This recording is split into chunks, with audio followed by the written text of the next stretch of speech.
Good morning, everybody. Happy Thursday. We have an amazing show for everybody today. What do we have, Crystal? Indeed, we do. Lots of interesting news breaking this morning. First of all, we've got some new news about Americans and the amount of credit card debt that they hold. The numbers are pretty stunning, so we'll break all of that down for you. We also have additional information about Senator Dianne Feinstein apparently suffering a fall. We'll break that down for you, what it means for a very important, powerful person here in Washington. There was an FBI raid yesterday. We know very little about it, but a man who had been apparently making threats against Joe Biden was killed in that raid, so we'll break that down for you. We also have some new news with regard to Trump. Apparently, his Twitter account was subpoenaed by Jack Smith, and also he is making some comments about whether or not he will participate in the debate that is coming up, and just exactly what that decision will look like. Also excited about a guest we're going to have in studio. This is going to be a big one. Ken Klippenstein has published a report on UFO whistleblower Dave Grush that is getting a lot of pushback and backlash. So we thought the best thing to do would be to have Ken in the studio and ask him the questions we have ourselves. But before we get to any of that, thank you all so much to those of you who have been signing up to become premium subscribers. And for those of you who are premium subscribers and who are looking to get the show full video without ads, the best place to do that at this point is on Spotify. Yes, that's right. We sent out an email to everybody yesterday about connecting your video feed to Spotify just to make it all crystal clear. See what I did there? Make sure you guys continue to sign up because I know a lot of you have been enjoying it. It's always awesome, of course, in order to get the feedback, and just you guys are helping us build this place. It really is just so incredible. We've got really, really fun guests. I think next week we're going to be able to debut, Crystal, which are certainly a testament to what you guys have helped us build here, and you should continue to pay attention. I think you are definitely going to want to hear these. As a reminder, all of our big interviews that we get, candidates and big personalities, etc., they drop first for our premium subs. They're always the people that we think about first. Of course, you know, we don't neglect our YouTube audience as well. They just get it a little bit later whenever we get to it, because the people who help pay our bills, help us build everything, those are the people we're always thinking about here. So we just want to thank you again. All right, guys, so we have been really trying to dig into the state of the economy, which is a little bit complicated, the way the Biden administration portrays it, certainly not the way that Americans are experiencing it. And we have a new milestone, not a good milestone, that we have just reached. Let's put this up on the screen. So American credit card debt has officially hit $1 trillion for the first time ever. Per CNBC, this is a huge test for cardholders, which is coming. You can see credit card balances here, going up until 2020. And then because of some of the pandemic relief era programs, some of that debt getting paid down. Well, now it has come back with a vengeance, topping that $1 trillion number. They said total credit card debt rose nearly 5%, or about $45 billion in the second quarter, to a new high. That is according to a new report on household debt from the Federal Reserve Bank of New York. Delinquency rates still continue to be relatively low by historical standards. However, there are concerns that those rising balances may present challenges. And reminder to everyone that student loan payments are starting this fall. Now, the Biden administration has announced a few plans: an income-driven repayment plan.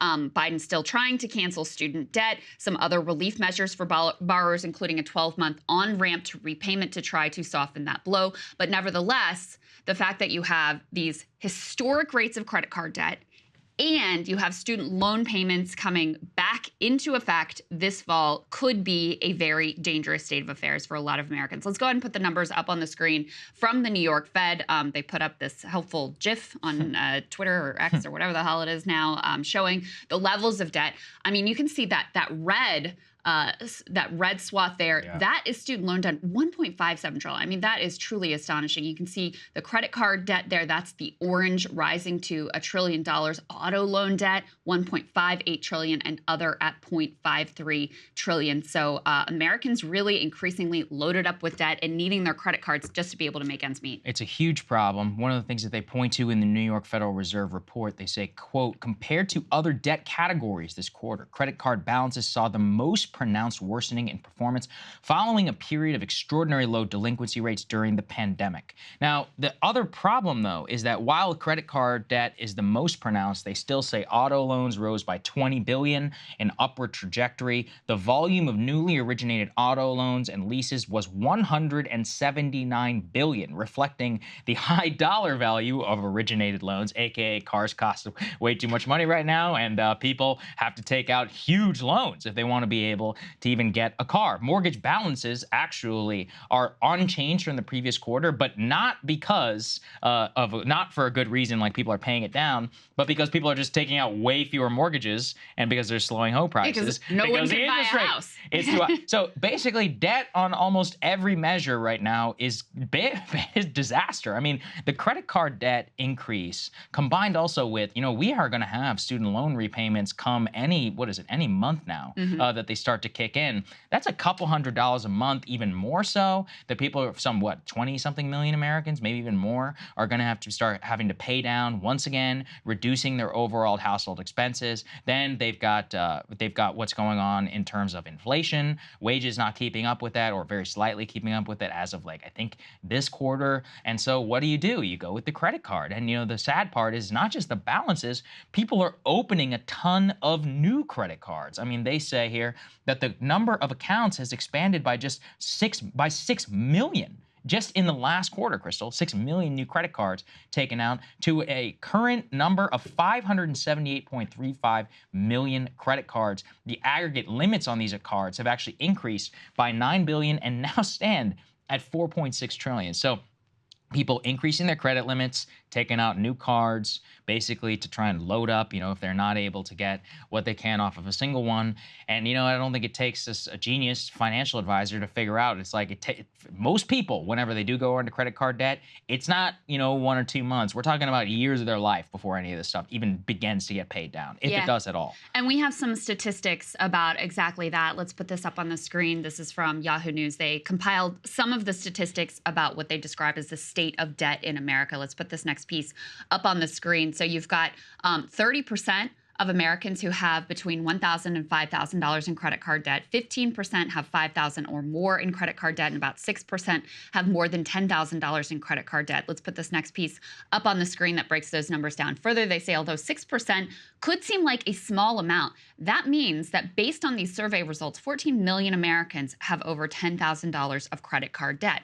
They go on to find that 33% of Americans, so a third of Americans, think it will take more than 2 years to pay off their credit card debt. A majority of people, 55%, carry a credit card balance from month to month. 15% have had credit card debt stretching back decades to before 2006. And to me, the most disturbing indicator here, they say 49% of Americans, so very close to a majority of Americans, actually depend on credit cards now to cover essential living expenses. Those numbers are even higher for young people. Gen Z, 61% of Zoomers rely on credit cards just to be able to pay their normal living expenses. 53% of millennials, on the other hand, boomers, in a very different category, only 20%, 26% of boomers rely on credit cards to cover essential expenses. So, I mean, Sagar, this fits with a lot of what we've been reporting at this point for years about the financial pressure that is on younger generations, how they struggle so much just to be able to make the milestones that their parents were able to meet so much earlier in life. And you can see here, in an attempt just to, obtain the living standard that perhaps their parents had, they're having to take on significant loads of debt. What does that mean? That debt load can truly be crushing. I mean, you think about freedom and ability to pursue happiness and make your own choices in the world. If you are saddled with a huge student loan debt burden, if you're saddled with a huge credit card debt burden, that really constrains your choices of what you're able to do in the world. That's why rates of entrepreneurship are down among young Americans. I've seen reports that directly tie that in to the debt load, and specifically the student loan debt load that young Americans are carrying at this point. It is just a totally different landscape from when their parents graduated college and were able to, work a job and pay as they went in terms of their college education, because it was so much more affordable. Of course. And this is downstream of everything. And this is the housing conversation. This is the debt conversation. This is the entrepreneurship conversation. This is why a lot of my friends who go to, they go to the so-called good colleges. What do? They don't want to start a business. They want to go work in the Fortune 500. They want to go make 200 grand a year, which is great money because they've got 200 grand in debt. They got no choice. They got nothing else to do. And, I'll talk, these people, I love them, but they're so miserable. They cannot do anything else. They feel chained basically to the desk and have to work 70 hours a week. And they're like, yeah, but 7 years from now, I'll be debt free. And then maybe I can start to look at a house. And then what's the other problem? You start to get depressed. A lot of them have, substance abuse, frankly. And I think the problem is because, you have to drink away your feelings, in terms of not feeling trapped. And it's not just them, because, we shouldn't just weep for law students who are out there. A lot of people who are working class, are in the same boat. If you've got 10 grand in credit card debt at a 30% interest, I mean, the interest payment alone is making up so much of what you're paying. You feel like it's insurmountable. I mean, you have effectively got to cut your lifestyle to the bone if you actually want to make big, fat, hairy interest payments, principal payments. And that's just not feasible for a lot of people who are out there. And especially if you have kids, the biggest problem I worry about for people who are in this type of debt is, what do you do when you're in an emergency? And I think about that all the time with a lot of my friends who, $250,000, $300,000, something like that in debt. They're like, it's fine, I'm just going to keep working. I'm like, yeah, but what happens? You get hit by a bus. Now what? It's like, what if you can't go to the office? What if your wife, gets sick? Like, now what? It's like they're in a position where they have almost no leeway. And that's actually when you truly discover. So yeah, I really despair when I look at some of this stuff. And we've even got the car. Let's go up this map. Let's put this up there on the screen. This is really troubling.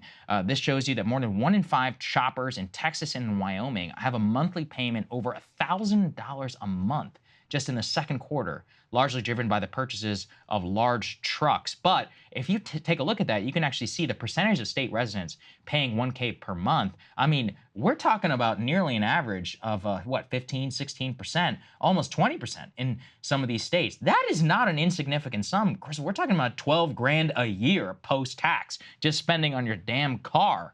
And it's like, when used cars, what is the average price of a used car is up over 30%. I know only 30% or so of used cars are even below $20,000, which sounds insane to say. Not even 10 years ago. New car price is something like $55,000. Well, it starts to make sense, really, when you take a look at the numbers. But then we know what people are making and we know what they're taking out. And it's very clear that the delta there is just getting bigger every single year. And that's what causes people to break. It can break you emotionally, it can break you mentally, and it leads to some very troubling societal things. Yeah, it just leads to you feeling like you have no choice in your life. I mean, and that's sort of like best case scenario. Worst case scenario is it truly is crushing and you lose everything because you can't keep up with the payments. And when you're talking about people who are accumulating more and more debt just to be able to meet their living expenses. I mean, what are we doing to our young generations here in terms of what their life is going to look like? So dovetails very closely with the Biden administration and their campaign pitch for 2024. They're really trying to sell Bidenomics as a thing and really convince Americans that their actual personal financial situation is a lot better than Americans are telling pollsters that they feel that it is. Interestingly enough, it's a little bit surprising, Karine Jean-Pierre was on CNN, and she was actually pressed on the choice of language using Bidenomics and how they're leaning into this pitch, even though Americans really aren't feeling it. Let's take a listen to that. His approval rating for his handling of the economy is at 37%, 30% on inflation specifically. From the White House perspective, why is there disparity between the good story, the narrative you think you have to tell, and how it's received by the American people? So a couple of things, Victor. Look, as we know, polls don't show everything. They don't tell the full story, as you just stated.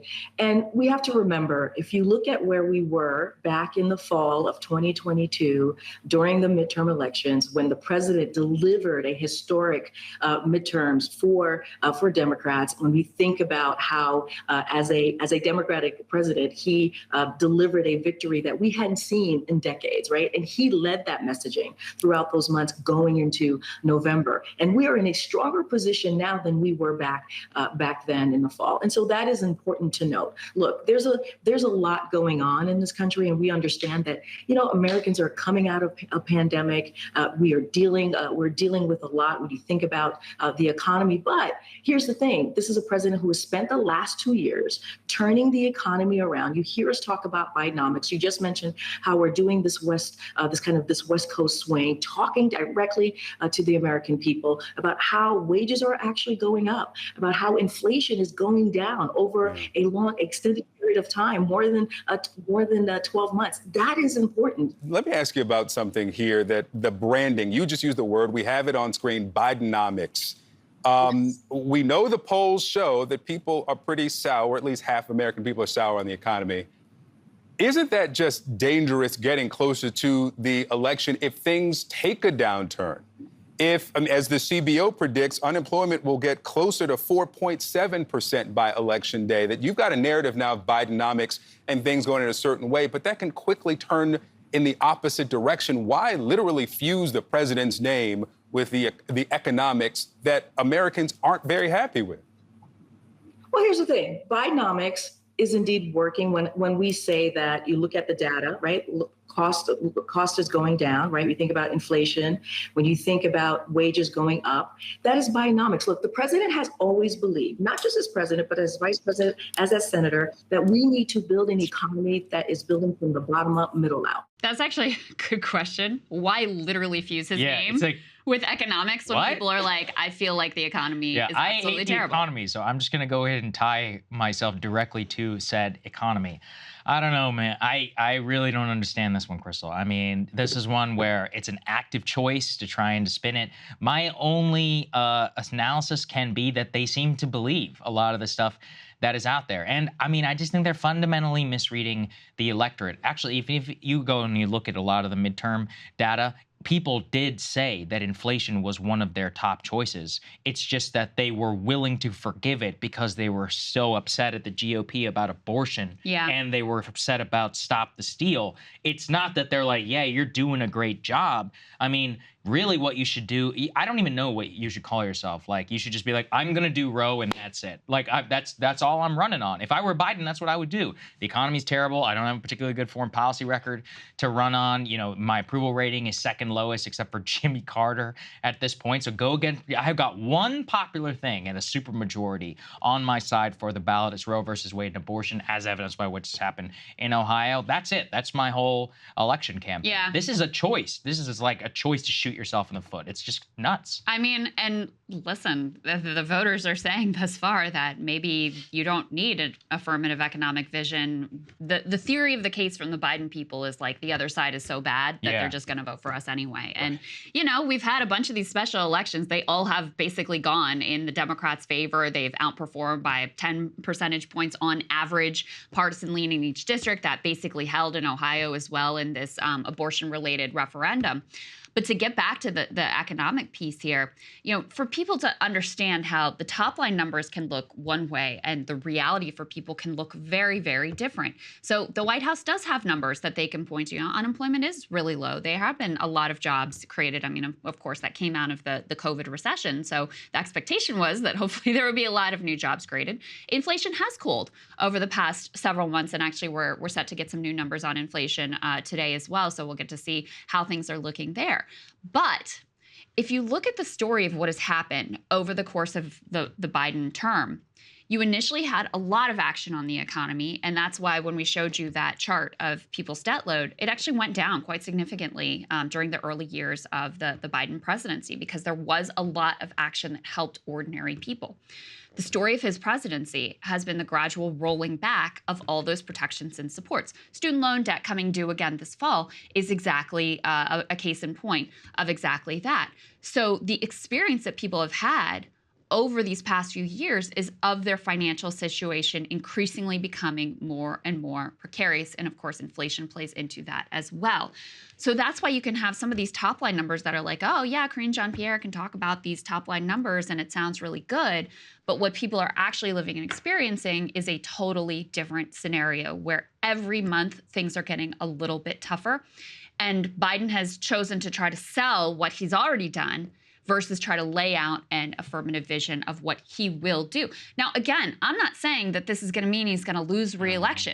I think he'd be in a lot better position if he did lay out that affirmative economic vision and there was actually some credibility behind getting it done. But, you know, their theory of the case thus far, that all they have to say is Trump is bad and, you know, Roe versus Wade and Dobbs, et cetera. So far, that has actually worked out pretty well for them. So it's possible it continues to work out well for them. But that doesn't mean much to Americans who are continuing to struggle. Clearly, the Biden team, put this next piece up on the screen, this reporting about how they're thinking about the campaign and what they're going to do to, quote, juice the economic polling. they clearly feel like there is a messaging problem versus a reality problem. What we're trying to lay out for you here is that there's very clearly a reality problem in terms of Americans and their personal financial situation. Their theory of the case is that no, people are actually doing better than they think. They're just not getting the message out about all the great things that we've done for them. And so the model that they're going back to, intentionally or not, based on this reporting from the Washington Examiner, is they want to go back to the rollout of the vaccines, the push that they made to try to get people vaccinated. And they're going to use some of the relational organizing and leaning into trusted messengers, quote unquote, within communities or social media influencers to try to persuade the public that actually Bidenomics is good, actually you're doing great, actually the economy is really wonderful, and you just don't understand. That's their theory of how they're going to pull this off, and color me skeptical, Sagar, yeah, that's going to work out. You should be skeptical. That's basically kind of what my friend Christian Daytalk lays out there in the report, is that they recognize that the Bidenomics framing is not exactly landing, but they're not 100% sure what else to do. Like you said, they think it's a messaging issue, but messaging is not the problem. Reality is the problem. And until they really get that through their heads, they're just going to be in the precarious situation that they don't have to be in, where Trump very easily could win again. I think he stands as good a shot as any, honestly. I would put it at 50-50 today. And yet it didn't have to be that way. It's entirely a choice of his own making. And now it's an affirmative choice to go with said Bidenomics, like I was saying. And if he doesn't ditch it, and it doesn't look like it, I think because, Crystal, he genuinely believes in his heart that it's some sort of messaging issue and or that people just don't understand how good they have it. I really think that's what it is. I think his advisors are telling him, look at these fake numbers about how everything is better. And he's like, yeah, I'm just going to beat this into the head of people. And that's just not how politics works. You got to meet people where they are. It's that, and it's a lack of desire to have to actually promise anything. Yeah, true. And since he's, unwilling to debate his primary competitors, that means there's not any pressure on him to promise anything in terms of actual material benefit to the American people. So some of the things that, they've supported in the past, like the child tax credit, that was very successful. None of these have been made as anything approaching a concrete pitch for the next term. So, their theory continues to be, if we can just unite the anti-Trump coalition and keep it all focused around Donald Trump and the fact that, it's going to be a series of trial dates and new indictments and discovery and all of these things that are happening during the campaign season, it's very possible that that theory works out for them. I'm not saying that it's doomed to fail, but that's cold comfort to people who really could use some help from the federal government. Help that, they were starting to get at the beginning of this administration. They've seen pulled out piece by piece over the course of the past several years. And a lot of this actually relates to our next story. Let's go ahead and put this up there on the screen, which, it's difficult to talk about this. We have to try and keep empathy and also try to think about this in the public realm. Senator Dianne Feinstein, yesterday, 90 years old, fell at home and had to go to the hospital. Her office claims, quote, that the scans are clear. She has, quote, briefly went to the hospital yesterday afternoon as a precaution after a minor fall in her home. Like I said, her office says that she was clear. Senator Schumer said in a statement that he spoke with her on Wednesday morning. She says that she suffered no injuries and briefly went to there. I am glad she's back at home now and she is doing well. But this comes, Crystal, after she missed work for literally months on end. She was absent. When she did return, let's be honest, you can see that photo. That's probably a good one compared to what it looks like as she's wheeled around the Capitol. She clearly is suffering several episodes where she forgets where she is. I did the infamous clip that we showed everyone here where they just said, just vote aye, as she, kind of has a rambling episode. The thing is that whenever it comes to her health and to Senator McConnell, how do we know we're being told the truth? Don't forget, we were hidden from the fact, her office hid that she had actually suffered an episode on top of what had happened while she was at home during those 3 months, not just from recuperating, but actually suffering a pretty serious health event that we didn't learn until reporters had to kind of dig around the people around her. We also now have a secondary indication of, frankly, just how out of it Dianne Feinstein is. Let's go ahead and put this up there on the screen, guys.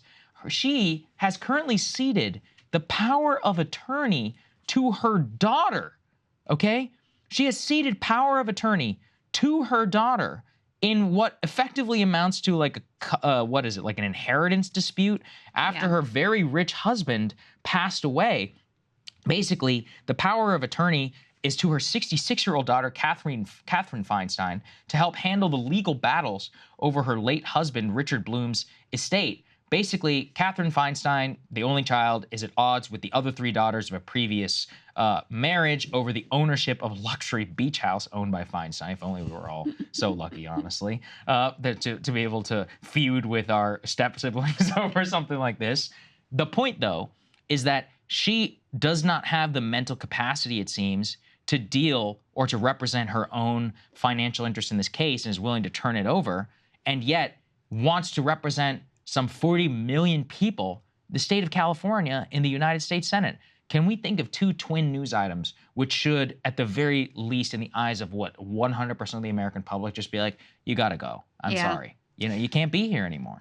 I mean, I honestly think you did the best commentary that I've seen on this whole situation, which is it really is a failure of democracy that we have Dianne Feinstein propped up, didn't have to debate, so people didn't really feel, you know, they weren't able to evaluate their choices whatsoever. She's still being propped up by Nancy Pelosi. I mean, I think this is utterly disgraceful. Like, Pelosi knows exactly what's going on with Feinstein, and I'm sure has known for quite some time exactly what's going on with Feinstein.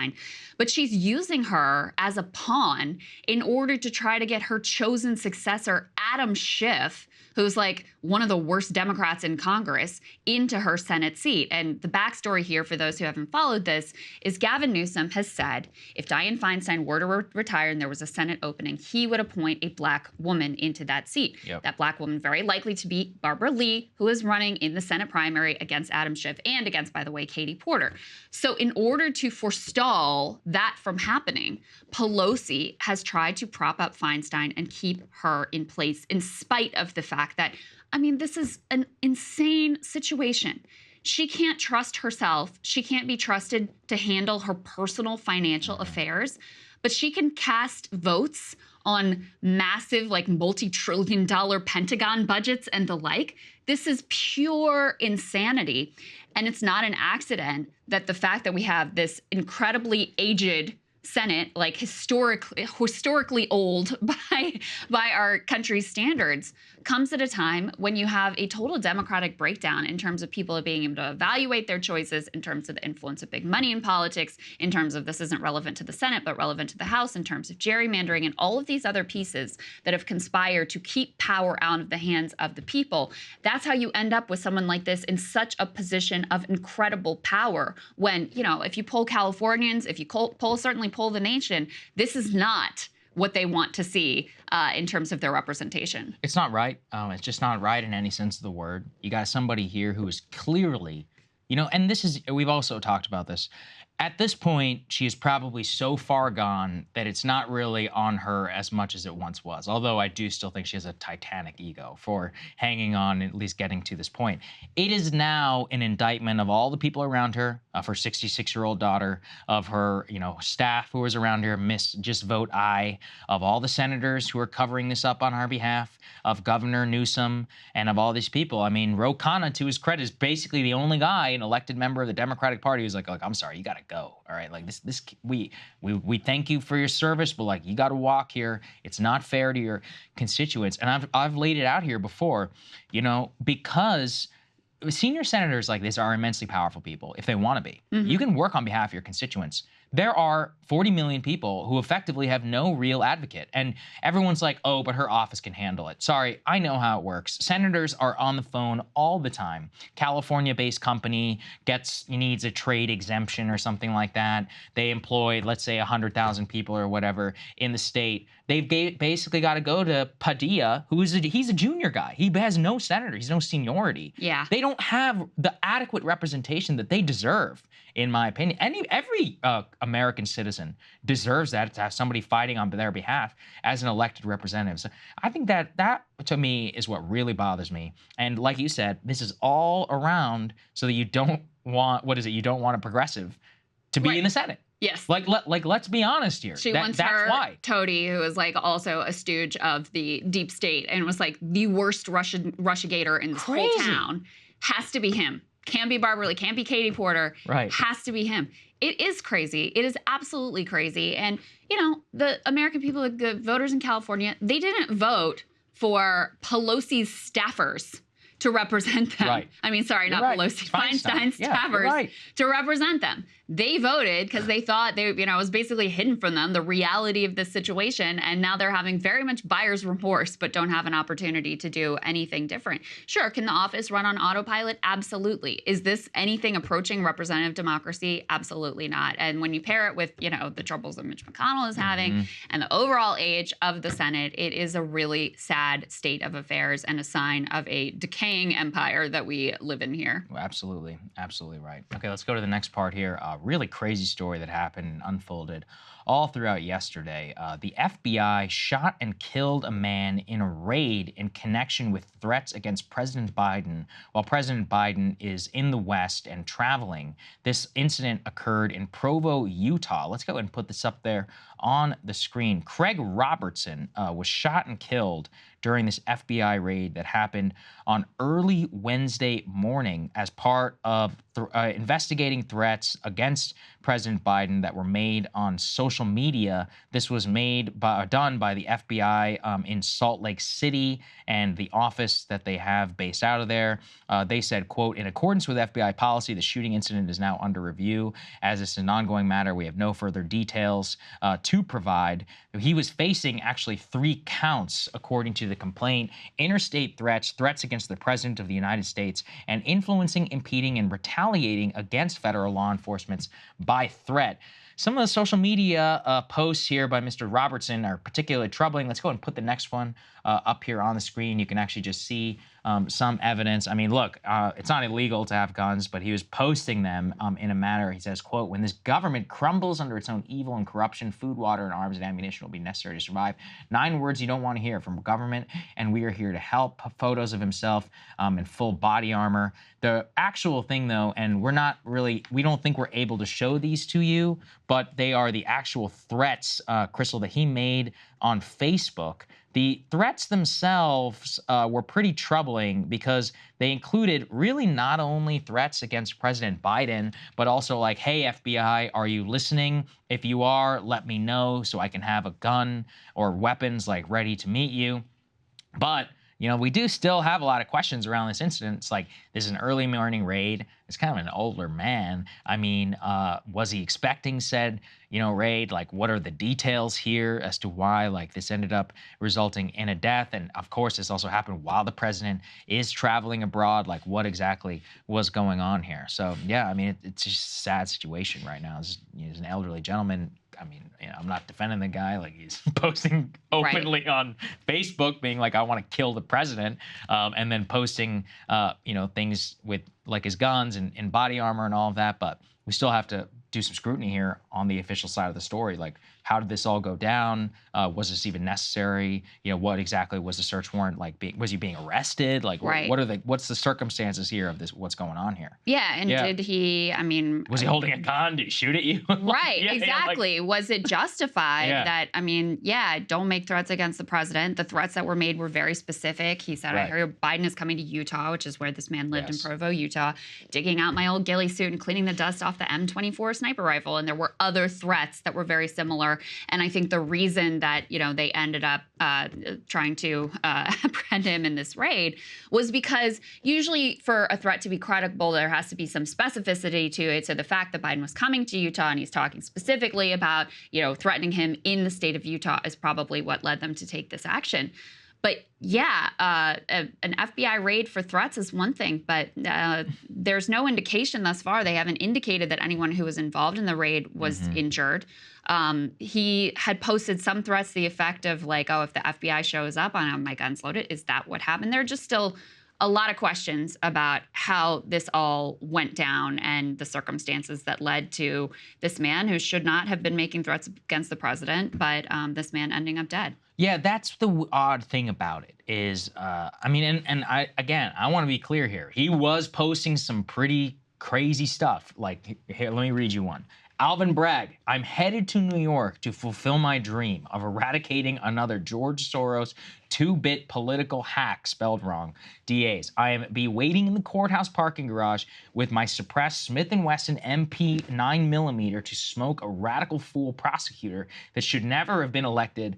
I want to stand over Bragg and put a hole in his forehead with my 9mm and watch him twitch as a drop of blood oozes from the hole as his life ebbs away to hell. Bye-bye to another corrupt, I don't even know what the word is, Robertson wrote in one social media post. Yeah. All right, so like, let's be real about who we're talking about. But, you know, he's an American citizen. Now you're not allowed to issue threats against the president, or at the very least, like, you will come under investigation for that. I do think that's within the bounds of the First Amendment and also within the bounds of protecting public officials. I mean, look, I don't know if you saw this. There was a presidential candidate just yesterday assassinated in cold blood in Ecuador. Yeah. Horrible video. So it's like, you know, these are very real incidents that we should always be reminded can happen. It does come back to, though, it's like, okay, I mean, did he break the law?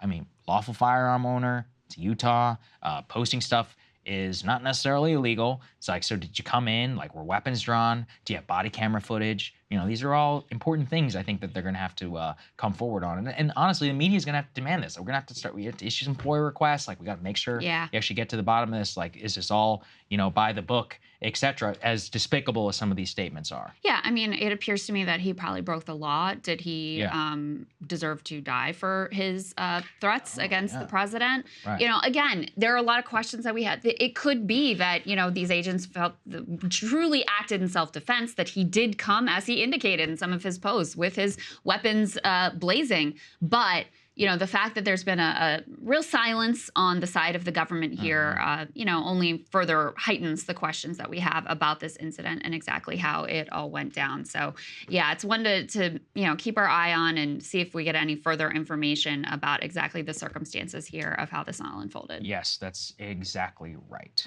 Okay, so we've got a little bit of Trump legal news here for you. Apparently, Jack Smith's team obtained a search warrant to search his Twitter account. Let's put this up on the screen. This is pretty wild development. Yeah. Headline here from the AP. Special counsel got a search warrant for Twitter to turn over info on Trump's account, according to documents.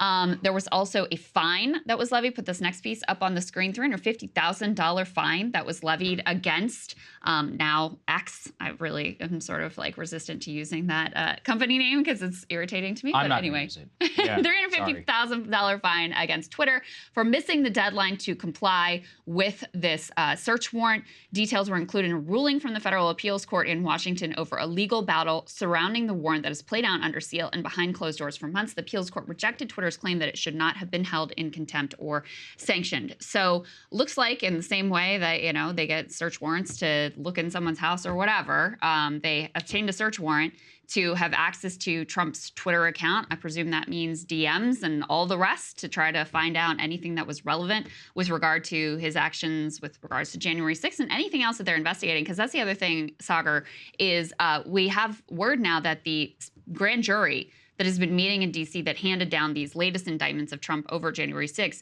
they're still meeting. And the investigation there still continues. So it's possible there are additional indictments, certainly of his co-conspirators. It's also possible there are additional indictments with regards to Trump.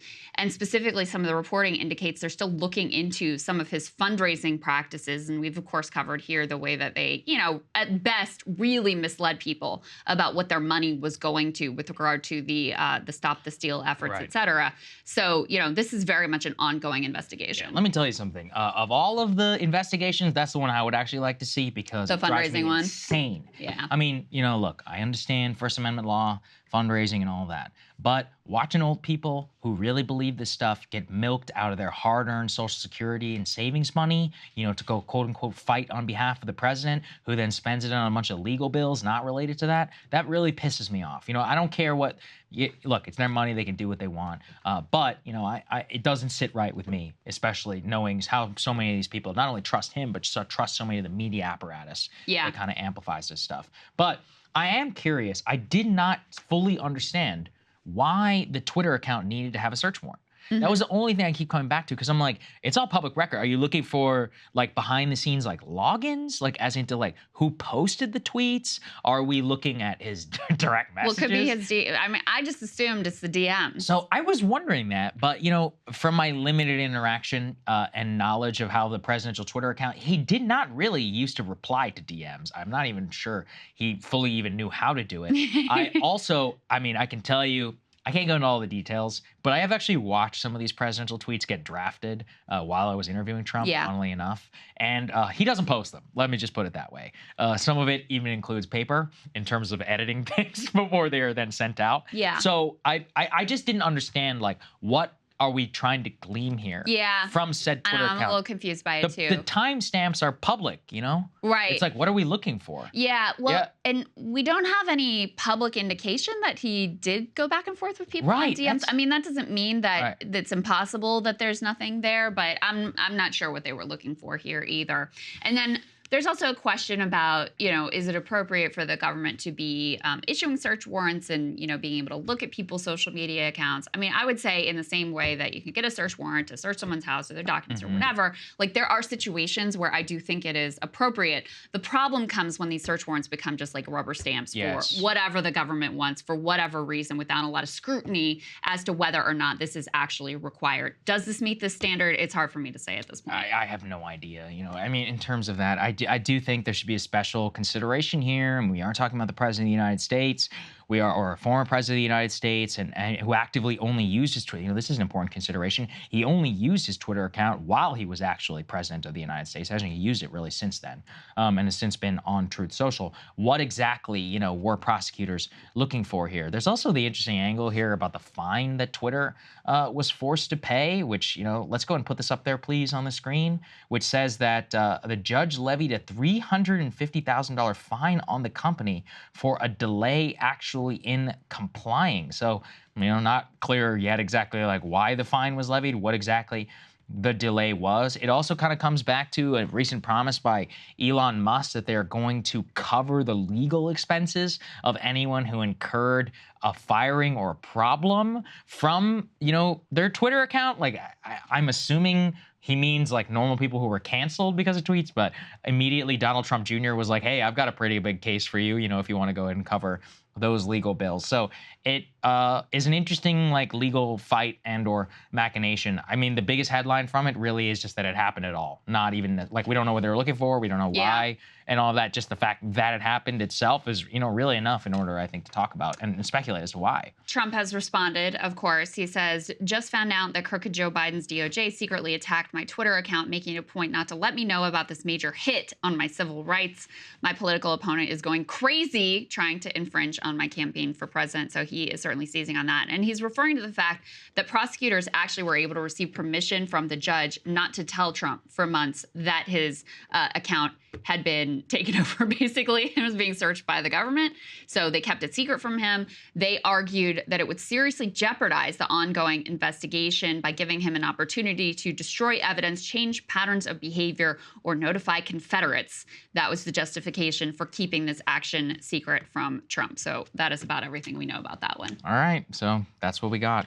At the same time, we have some news this morning about the rapidly approaching first Republican primary debate. It has appeared thus far like Trump is probably not going to participate in that debate. This is very, you know, I mean, listen, I think it would be good for him to participate. I think it's in the interest of democracy for all of these candidates to have to participate in debates. That includes Donald Trump, that includes Joe Biden. But he and his advisors sort of feel like, he's way ahead. Why take the risk? Why dignify these other opponents by stepping on the stage? The folks at Fox and Friends were on their airwaves trying to implore Trump to reconsider what appears to be his movement in the direction of skipping the debate. Let's take a listen to what they had to say. The crowd was mixed on whether he should debate or not. Right. People want to see Trump debate. Number one, it's extremely entertaining and it's good. And what I did recently is watch back the debate with Joe Biden, where I thought he didn't do well. The more I realized he actually did well, much better than you would think. Right. But the moderator kept interrupting, number one. And number two is Joe Biden just kept lying. Well, I think if Donald Trump is polling the audience saying, hey, do you think I should do that debate? Because he was very clear. He was emphatic. Nope, I'm not going to do it because I'm way ahead. And we have heard him say that, my advisors are telling me I shouldn't do it. Obviously, he's having second doubts about the advice he's getting from his advisors. Because if he's polling the audience, and I just don't see, okay, the debate's in 2 weeks here on Fox. I just don't see Donald Trump sitting at home watching, along with 40 or 50 million other Americans, when he sees Ron DeSantis in that center square. That would absolutely drive him crazy. Well, and don't you want him to do it? Because yeah, look, of I know course. he's angry at everything that he feels that this administration, or the Democrats, the DOJ have put him through. But don't take it out on the Republicans, because Republicans want to see him up on stage. And don't take the voters for granted. Yes, right. He is ahead by a lot. But to see him up there on the stage would just be wonderful, because we want to see how they interact. We want to hear their policies. That's how he became Donald Trump the first time. He made it entertaining. He blew everybody away at the So Fox News is hosting the debate, so obviously I was going to say, they have a pretty vested self-interested. interest. I mean, they're right about not taking the voters for granted. Like that's all fair. The part that I actually thought was the funniest was when Kilmeade started doing revisionist history on his first debate performance against Joe Biden, which everyone basically panned because he was so obnoxious. I think that's the one too where it came out after the fact he had COVID at the time. So I'm wondering if they had him hopped up on some kind of something to overcome the his mood because of COVID. Anyway, he was so obnoxious. He didn't let Joe Biden get a word. He made Joe Biden so sympathetic when all you had to do was sort of stand back and let Joe Biden hang himself. But he really came off very grating. So I found it amusing that Kilmeade was like, actually, I watched it. You did great, sir. Right. I'm sure you do great again. The public wants to hear from you, et cetera, et cetera. Yeah, that's one of the biggest kiss-ass things I've ever seen. Just shocking. Yeah. I mean, and look, let's be real here. As you said, this is purely self-interested. Don't forget, the day that Trump was indicted, actually, that night, he had dinner with Fox News executives who were at Mar-a-Lago to basically beg him to show up to the debate. We do, however, have some news that just broke last night. Trump gave an interview to Newsmax's Eric Bolling where he said two things. He will let us know next week about the debate, okay? But two, I will not. Around it. Two, I will not sign the RNC debate pledge. Well, the RNC pledge, which says that you will support the eventual nominee, is a precursor to participating in the debate. So I think we have a little bit of a taste. He also recently has been going after Chris Christie, calling him a fat pig. Or no, sorry, he was told not to call him a fat pig, and he recounted that story. Classic Trumpian. Christie posted the video and just said, "Come say it to my face. I'll see you at the debate." Yeah. Trying to challenge him. I don't think Trump's going to show up. I just think at this point, specifically because of Christie, Trump has it in his head that Christie ended Marco Rubio's campaign. Trump also doesn't want to basically validate all the other candidates by letting him take a shot. He's leading so far ahead in fundraising and the polls. And I actually thought one of the funniest truths, I guess, that he put out is, I'll let them debate and see who I should pick as vice president. Just kind of putting himself above it. But of course, on a small d Democratic level, it's awful. You have to debate. Yeah. You really do have to. It's a terrible norm to set. It's one that we shouldn't normalize Biden and/or Trump. If you earn it, if you want it, then you got to earn it. Yeah. I really believe in that, but people are letting take it a pass, so I don't know. I'm in the minority, apparently. It's pathetic that it's very likely that the two major party nominees, neither one of them is going to have to face a single debate question during the primary. They're going to be able to win without being subjected to even the baseline of Democratic scrutiny. And it is, we talk a lot about norms. That is a new norm that will be set. In the future, every front runner is going to be like, they didn't, so I'm not going to do it either. And that is incredibly disappointing. It's an incredible degradation of democracy. And, it's not a surprise that these two men would be so craven. But nevertheless, it doesn't make the blow land any softer. So listen, I will say I could see him coming out next week and being like, yeah, I'll debate, but I'm not signing the pledge. And then basically kicking it to the RNC and making them make the tough decision. So that way he has an excuse of it's not like, I wanted to debate. They just wouldn't let me. They wouldn't let me on the stage. And so he sort of, creates the own conditions where they have to block him or call his bluff or whatever. I don't know. I could see that also playing out potentially. That's smart. I actually think you're 100% right. You'd be like, I'm happy to do it, but I won't do that pledge. That's a very smart thing. It is weird, though, that they include, I don't know if it's always been a part of it, because, one of the most important moments of the first debate, 2015, is when they were like, well, everybody here, what did he say? He's like, raise your hand if you commit to backing the eventual Republican nominee, and he didn't raise his hand. And he's like, no, I'm not going to do it. So this is clearly something that's kind of been baked in for a long time. I do think it's definitely odd that he decided, that they decided to add that in there. At the same time, I mean, it's not, I don't know. Do you think it's a smart move on behalf of the RNC? Because, I mean, even if he doesn't commit, it's fine enough. Like, let him debate anyways. Let's just get the guy on the stage. Already blew up the stupid loyalty pledge, because back in 2016, no, I don't think that there should be a loyalty pledge. I think people should be able to run, and if they decide they don't like the nominee, they should be, free individuals to make their own choices about it. Like, handcuffing everybody ahead of time, I think is ridiculous. I think it is also anti-democratic. And Trump blew this up last time around, because what happened, Sagar, is they had this loyalty pledge because there was all this question of, oh, what will Trump do if he loses? Like, is he going to run third party? What is he going to do?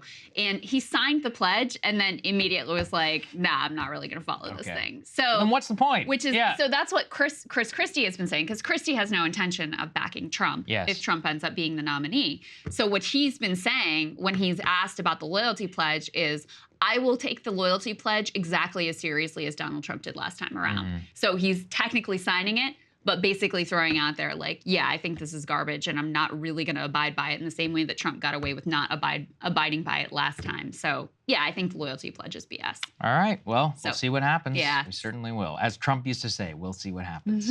Crystal, what are you taking a look at? Well, when you think of Los Angeles, many things may come to mind. Sunshine, movie stars, Hollywood, or on the more negative side, visible homelessness, street crime.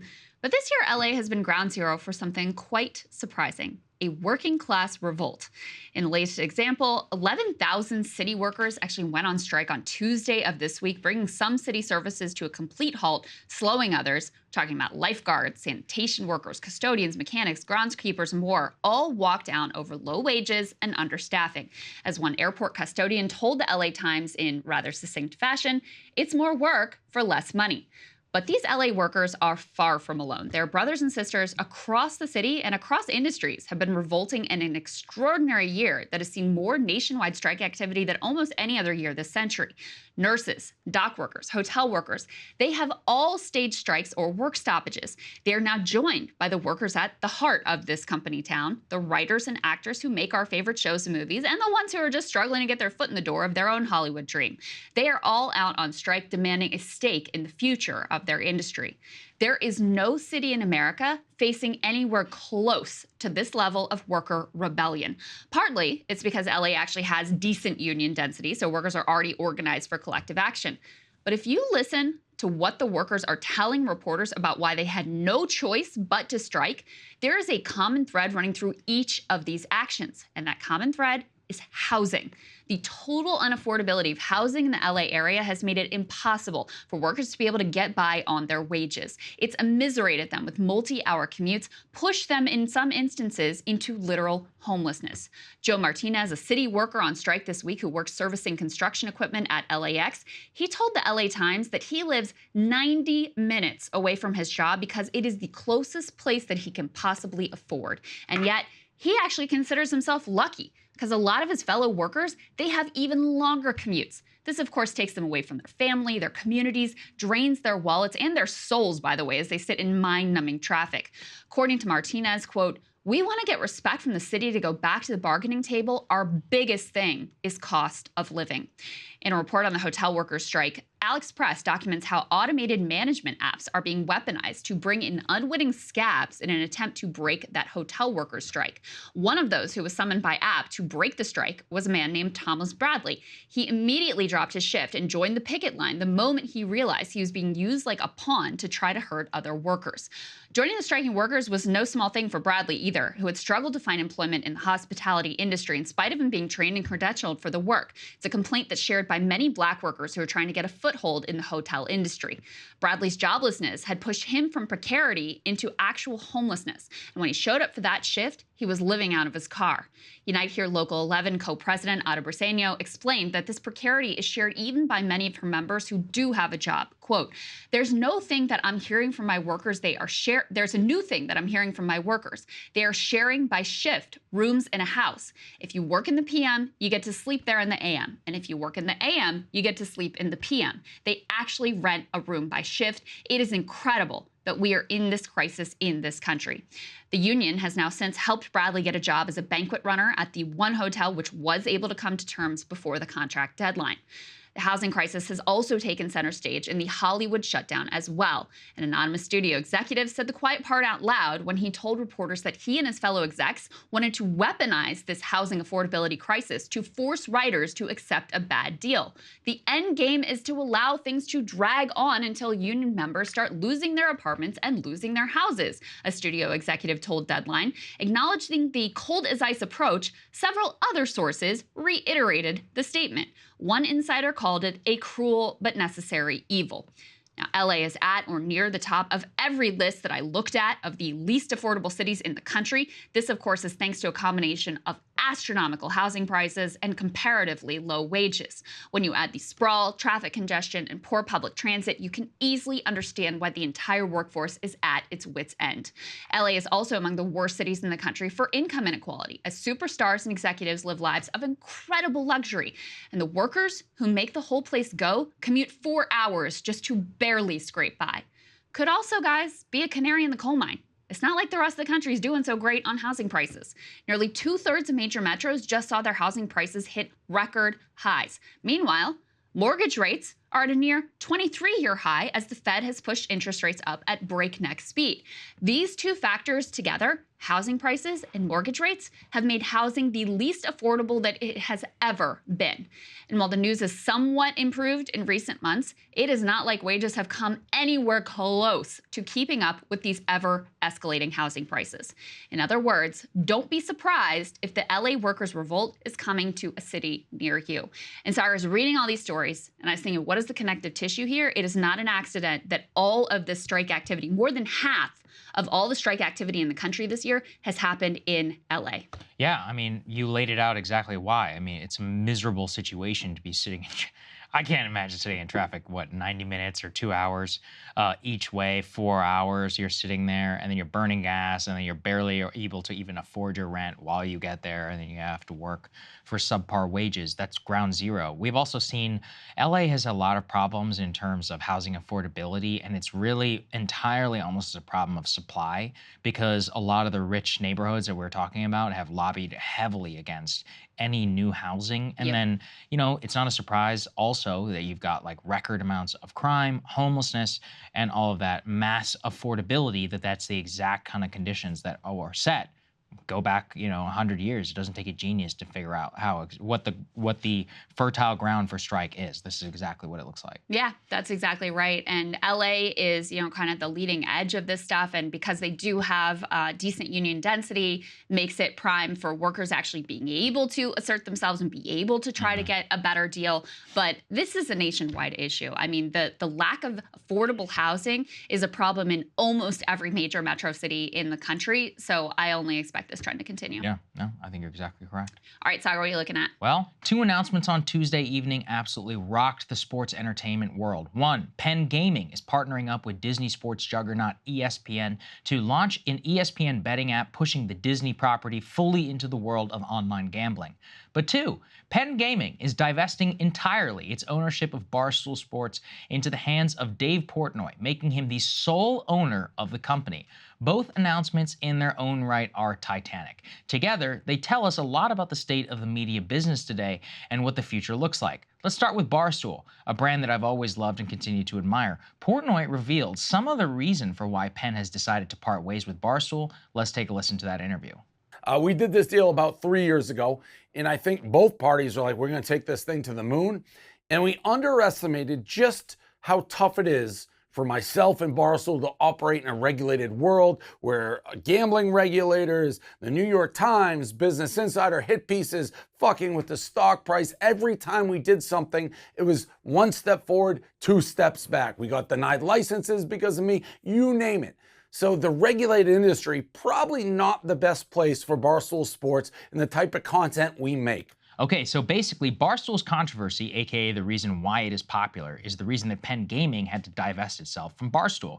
And to be clear, when I say divest, I really mean it, not a sale. The details of the transaction released so far indicate Portnoy did not have to pay more than $1 to get his brand back after being paid some $500 million 3 years for the brand previously. In fact, the only stipulations are some non-compete elements to the future of the brand, and that if he should sell it in the future, they would get some of the proceeds.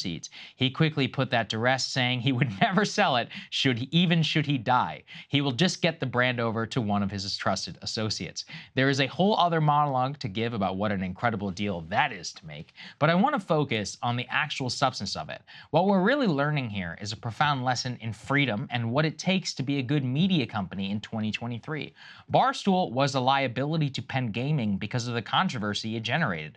Thus, the contrary was used as evidence for why gambling licenses and other regulatory hurdles for the company couldn't be cleared and was worth nearly $500 million loss just to rid themselves of the problem.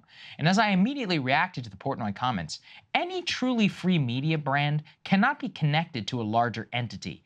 It must have a funding model immune from attack. And while I think Barstool may miss out on some sweet gambling revenue, I believe that this move will actually make them bigger than ever before. The most valuable commodity in the public sphere in 2023 is to be able to speak your mind. It's why Barstool is as popular as it is today. The more popular it gets, the more it represents millions of people, mostly men, who despise political correctness. And the more of a vector of attack, then, it will be for the mainstream. I believe with no connection to the outside, save for their advertising business, they will likely be bigger than ever before. But there's actually a second part of the announcement that we haven't gotten to yet, which also relates to a monologue I've done previously. While Penn Gaming did divest itself from Barstool, they announced their new partnership with ESPN. Now, per the deal, Penn Gaming is going to pay some $1.5 to $2 billion to ESPN, who will then promote the new ESPN betting app across all of its franchise. This is welcome news for ESPN, which once was the king of cable bundle, but now is openly being floated as an area for strategic partnership of Bob Iger as they lose the fundamental value that the brand once commanded within media. Immediately, however, I had a different view, perhaps than others, because one of another favorite broadcasters in the independent sports world, Pat McAfee, he recently signed a deal with ESPN. As I covered at that time, McAfee's show is going to be simulcast on the ESPN channel as well as on ESPN's YouTube channel. And at the time, I actually hailed it as a victory for McAfee and for YouTube to be able to get a licensing deal where content is not exclusive to the channel itself, but I of course flagged one big concern. One of the reasons that people love McAfee and the boys is that they speak their mind. Now, as you saw during the Brett Favre situation when he literally got sued for libel, he just brushed it off. McAfee promised when he announced he was going to ESPN, he would continue to keep it real, and let's recall that promise. Nothing would change except that they were going to say the F word less. Here's the issue, however. Think about the sequence of events that we just went through. Penn Gaming divested Barstool for being too controversial, and then signed with ESPN. McAfee's now part of the ESPN umbrella for the foreseeable future for a colossal sum of money. But can he really continue to keep it real?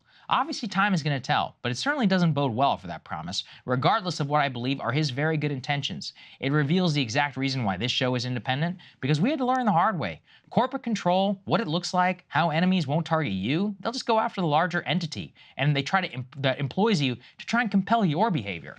In no way am I saying he's a sellout or that he will curtail his future comments. Only just, it's a Gordian knot of problems that Barstool was specifically consumed by, and it ultimately led to it have to going independent.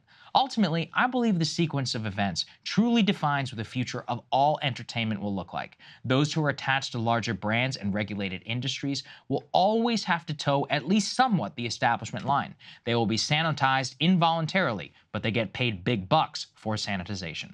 Then, swashbucklers will remain on the outside, kind of scooping up millions of people who want that authenticity. And then the crossroad will always come when someone comes along and they want to co-opt that audience in exchange for a lot of money. What we've learned from the Barstool deal and its eventual collapse is if you want to be truly free and to speak your mind, it's probably a bad trade to take the money in the long run. I'm curious what you think of all this, Crystal. Oh, yeah. Kind of wild, right? So you got basically, they paid him $500 million to take his brand, rent his brand for 3 years, and then give him back to him for free. It's now been confirmed he only paid a single dollar to get back. Wild. So just because they felt like it was a liability, It was a liability. It was a liability for Yeah. them in terms of getting their gambling Well, licenses. do you remember I did that monologue about the guy who was rapping along to a song and then said the N-word Yes, in the course of that, and then Penn Gaming fired him? Yes. And even Portnoy was like, I don't want to do that. Well, they immediately hired the guy back, and that's evidence, kind of what I'm talking about. Right. But they said, I mean, look, I thought he was lying whenever he said, oh, like this is going to be a problem with gambling regulators, but maybe he was. If that's true, by the way, we need to seriously disrupt gambling regulators in this country, but it sounds like a whole other conversation. Well, I think the key point that you make here is a really important one for people to wrap their head around, which is while we, go after certain mainstream media figures and, people have choices about what they do, how they cover it, what they say, what entities they work for, how they structure the businesses, all of that. It's actually much more important to look at the system of incentives, because it's not an accident that, people at CNN or people at the New York Times or wherever tend to all act in a very similar manner. It's because that's the incentive structure that is created for them. So if you're going to have an entity that is immune to those, you're going to have to create a different incentive structure. You're going to have to really think up front about how you protect yourself from pressures in a whole variety of directions. And the one you've identified here is something that, having come from MSNBC at one point in my career, MSNBC was this tiny little footnote in the context of a NBC much Universal larger Comcast organization. And so for them, they're like, they don't want any of the hosts there to say anything controversial, because that's a pain in the ass for them. That hurts the broader corporate brand, and they care way more. They make way more money in other parts of the business. So it ends up being a conflict in terms of integrity, let alone them covering powerful people in a certain way that may hurt Comcast, other lobbying interests that they have in DC, et cetera, et cetera. So yeah, these issues are real and obviously became too much to bear here. Yeah, I mean, look, it makes sense. And it's like, it doesn't take a genius to figure it out. I hope, and I wish McAfee the best. I genuinely hope that it doesn't curtail any of his future comments. But seeing this, I was just like, man, that really cuts against the grain of a lot of the reason why some people are popular. Now, maybe it can work. I don't know. Maybe Disney really does believe that he can say whatever he wants. But, seeing Penn basically, I mean, given what they put into the business too, according to their own filings, they're writing off more than $750 million here on Barstool. So like, that's how much it was worth basically to rid their hands of this. That's a hell of a lot of money. And when you've got that type of dollars that are on the line, well, it's not about you and your editorial freedom. That's not worth shit whenever it comes to your stock price. And that's always going to be an issue, I think, whenever it comes to running these types of businesses and being connected to said business. Okay, we got a great interview coming up with Ken Klippenstein around a big UFO controversy. Let's get to it. Accusations are flying as journalist Ken Klippenstein has published a new report for The Intercept saying UFO whistleblower Dave Grush, who recently testified before the House Oversight Committee, was at one point referred to a mental health institution following 2 911 calls from his wife in what Grush says is a PTSD-related alcoholic incident. Grush and his associates initially accused the intelligence community of leaking non-public health records to Klippenstein, who has since revealed he in fact retained access to this information by Freedom of Information Act requests. Resulting dramas got both sides. They're accusing the other of not telling the truth to the public about the situation. So we've got Ken Klippenstein himself in the studio now. Join us defending his story. It's good to see you, Ken. Thanks for joining us. Thanks for coming in, Ken. Great to be back with you guys. All right, Ken. So let's get into the nitty-gritty, I guess, of the story itself. Let's start broad strokes. What is the story about? What is it? Well, so he's kind of the star witness of the subcommittee that's looking at the UFO allegations. Not just him, but there are 2 pilots as well. And so in the reporting on it, I noticed a phrase popping up again and again: a decorated war hero, decorated war hero, decorated war hero. And I'm not disputing that he is, but when I hear that, it's kind of like, okay, well, where's the critique? Like, where's the negative side, or where's the vetting? And I didn't see any of that by any of the media. So I thought, well, I'm going to go and look and see what I can find. And so I know people both in DOD and the intelligence community, and I did a call for tips to try to broaden the picture. Really, this came from a mosaic of different sources that gave me ideas of what was going on. We can talk about that more. But really my motive was just, it didn't feel like anybody was vetting this guy. So lay out the specifics of the story and what you found through your FOIA request. So under the Virginia Freedom of Information Act, you can request police records. They're called call detail records, CADs, obscure things that aren't kind of like the typical police report that journalists tend to ask for. And maybe that's how they didn't know it existed. I have some practice with FOIA. I've been doing this a long time.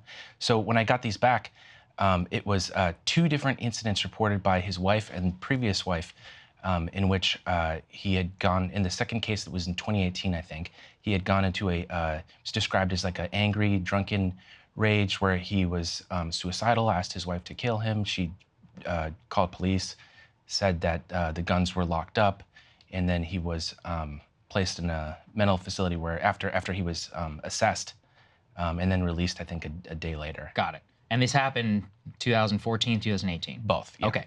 So there's been a lot of back and forth. Grush accused you of getting these things leaked by the intelligence community. You revealed it came from the Freedom of Information Act. You did a Twitter space last night. You indicated you were tipped off by this. So were you tipped off by members of the intelligence community? It was both the Defense Department. I mean, again, it's a mosaic. You talk to as many people as you can because you don't want to be dependent on any one individual who might have a grudge or whatever it is. But yes, I did talk to both DOD people and intelligence people. So in terms of the substance of the tip here, the accusation, I mean, aren't they fundamentally correct that, like, you are publishing dirt that was tipped to you by intelligence community? Well, the thing is, when I put out my call for tips, I said, if you have anything positive or negative, sure. Because at the end of the day, like, I don't want to, you know, he's a human being. I don't, to be candid with you guys so people can account for where I'm coming from, I don't believe in the UFO stuff. I think he's incorrect about it. However, I don't want to just punch at him. I would have included anything positive that I had gotten. Unfortunately, I didn't get anything. Now, that doesn't mean that he doesn't have, you know, redeeming qualities. Everybody does, even me. But I just didn't happen to hear any of that. And so I had to go with what, you know, I was told. And to give you guys a sense, too, I can speak to the characteristics of the sources because I understand why people are concerned about that because most of the reporting that you read is planted. When you go to the New York Times, most of those stories are planted by committee chairs, by the White House, whatever it is. That's not how I roll. I know I tend to talk to mid-level people, people kind of like Grush, GS-14s, GS-15s, people who are experienced but didn't quite have the political chops generally to make it to the top. So those are the types of people that I was talking to. Just full disclosure, if you want to ask anything else about sourcing, I'm happy to talk about that. Yeah, so I mean, basically you're being accused of, like, this is a smear job. You're trying to undermine his credibility. What did you see as the value of this information? Do you think that the fact that he has a PTSD diagnosis makes him more likely to lie, make things up, and less credible in general? No, absolutely not PTSD. But, you know, in the police reports, his wife called him an alcoholic and said that this happened repeatedly. That, I think, is a concern. I think that if someone's an alcoholic, yeah, that should be factored into your assessment of what their credibility is. But but if it's alcohol related to PTSD, I mean, let's be serious. I mean, he in sworn testimony, he admits he had a problem with PTSD. He says it was, I mean, I'm assuming he's related to these alcoholic incidents. He got treatment per your own reporting. And all of the incidents he's now testified to, sworn testimony as well as a whistleblower, is post-treatment. So I'm just trying to understand, like, what is the value of this information being put forward? And to be clear, you didn't do anything wrong. You're doing your job. We get crazy tips from people all the time here. So I have no issue with the Freedom of Information Act, even if you did report it, even if you did get a tip from the intel community. I guess it comes down to, like, the framing and the substance of, like, what are we supposed to do with this information? Well, I included in this story an example of the dozens of White House staffers who had their clearances revoked for smoking weed, including in states where it was legal. Right. Places where it's legal. So, like, this is part of the clearance process. And so, again, this whole focus on PTSD, and if it makes him not credible, that was never something I said. That was a focus that he made trying to get ahead of the story in the statement that he put out. My interest was always the alcoholism. And, I mean, I guess just I feel as though there's some kind of grandstanding around this stuff, because the reality is, if you're going to say, get a medical procedure, go see a surgeon, you find out he's an alcoholic, that's probably going to factor in your deciding somewhat, right? Right. Well, I mean, is he an active alcoholic? Do you know that? We know that from the reports his wife said he was. Okay, in 2018. Yes. But we don't know anything since then. No. Right. So can you speak a little bit too, because part of the piece you talk about how, you know, in those instances you had White House staffers fired, that there is this, you know, very onerous procedure to get and maintain your security clearances.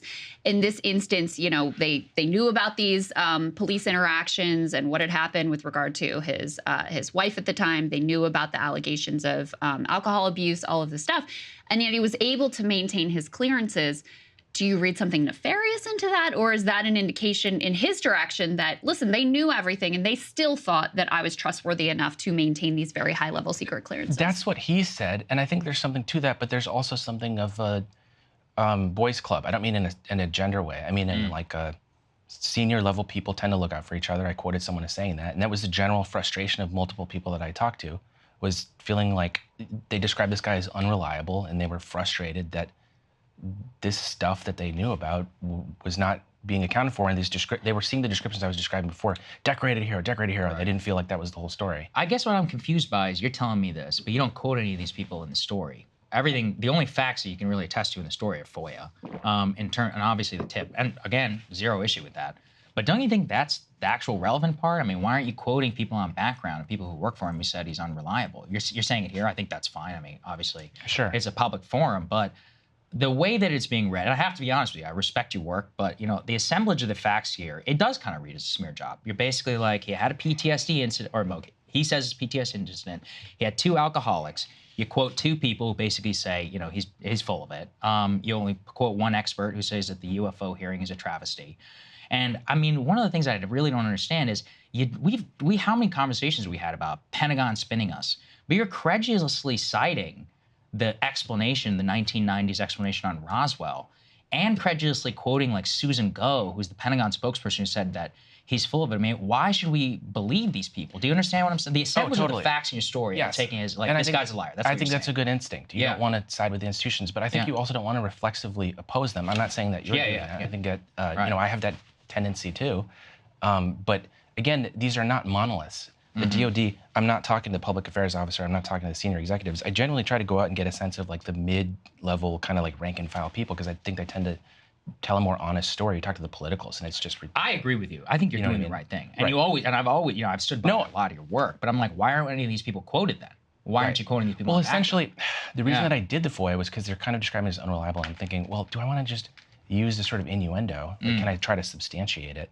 And if you look at the FOIA request, you can FOIA my FOIA, or I think I posted it too. You did. I asked for a whole range of things. So this idea that I was being pointed at one specific event, that's just not true. People were describing things to me. It sounds like there's certain themes. I go on Nexus, which journalists have, and so you can find their home address. The home address was not furnished to me, and then you can just file a FOIA, and I did it for like 7 years. And so that was what came back. So there's no sort of, like, so I guess my answer to your question, I'm not trying to be evasive.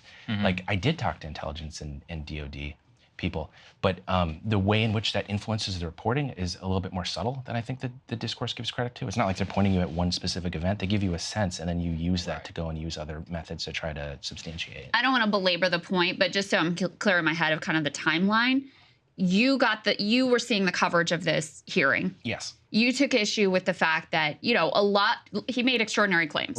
Right?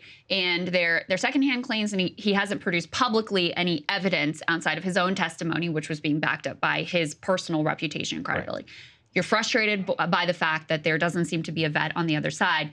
And then you reach out to your sources, or do they come to help us understand the timeline? All of the above. So there are people that I know in DOD and in Air Force that I figure probably know this guy. So I started asking them. They're telling me he's unreliable. And I think, okay, well, how can I find more? Because people have bits and pieces. It's not really enough to run with. So then I do a call out for tips. And in the tweet, I said, if you have positive or negative, because I don't, to the extent that there's always going to be a bias towards negative. Because I used to work at Target as a cashier, and I remember the suggestion box, and I thought, man, those have all got to be negative comments. There's not going to be a single positive suggestion. So, there, just read our YouTube section. So there's not going to be, there's going to be that bias. But it's like, to the extent that I can, I'm trying to cast as wide of a net as I can to get different, so that's not just reflective of the circle that I have and the friends that I have. And the people that reached out, they told me largely similar, like in theme, stuff that the people that I knew were saying. Right, and I mean, I get the problem though is like you're kind of saying there's a selection bias here, and one of the things Grush has led is that he was retaliated against, and is being actively retaliated against by the intel. And there's strong evidence for that. Right. I take him at his word for that. Yes. But how do you know that you're not part of that, right? That the people who are reaching out to you aren't basically like, I mean, look, they're basically violating their job by talking to you in the first place and pointing to you towards each direction. Let's be honest, I mean, he's correct. And in that this is probably made known to his authorities. They probably took a look at his file and they gave you a call whenever they saw your number. Nothing wrong with that. You did nothing wrong. Understand. They're the ones who are doing it. But, I mean, do you not feel, though, as if you're part of a little bit of a campaign here? No, that's a fair question. Again, that's why I try in my reporting to find them, as opposed to them like coming to me independently, And they're, and again, these things are complicated. These are not monoliths. There's the senior executive class. There's appointees. Those guys are the demons that you really want to watch out for.